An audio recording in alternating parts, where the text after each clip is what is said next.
What's up, One Piece fans? Welcome back to the channel today. We're diving into the latest chapter of One Piece, chapter 1120. Before we start, don't forget to like, subscribe, and hit that notification bell so you don't miss anything new. We're currently on volume 10 of Yamato's stories, and this chapter is a direct continuation of the previous part. We see Denjiro putting the children in a net, and it's clear that the current government of Wano is concerned about breaking the cycle of hatred. Yamato's relationship will be crucial in the fight against Orochi. Now, let's talk about the flashback scene in Punk Hazard. Did anyone else notice that the skull above the gate of Punk Hazard looks similar to Onigashima? We see Clover and Vegapunk talking 26 years ago, and Clover invites Vegapunk to help him with research on the Void Century. Vegapunk refuses, saying he's been recruited by the world government. But what caught my attention was Vegapunk saying it's impossible to know who was right or wrong in the past. Clover responds by revealing that his brother, also a D, was killed in front of him.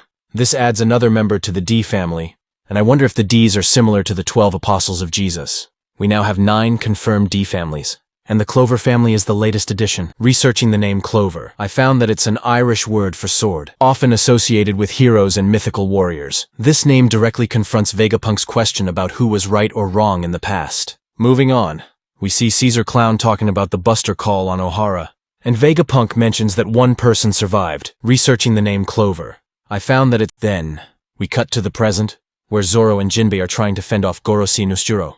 Atlas appears and gives Lilith a big punch, disconnecting her from the Punk Records connection. It's very suggestive that Lilith will join the crew, but there's a final line from Vu that still worries me.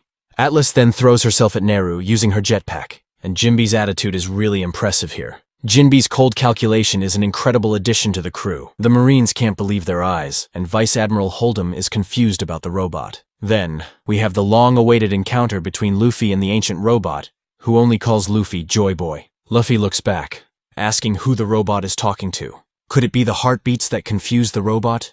Or is Luffy extremely similar to Joy Boy? My bet is on the heartbeats being similar. Luffy asks if the giants know this guy named Joy Boy, but no one has heard of him.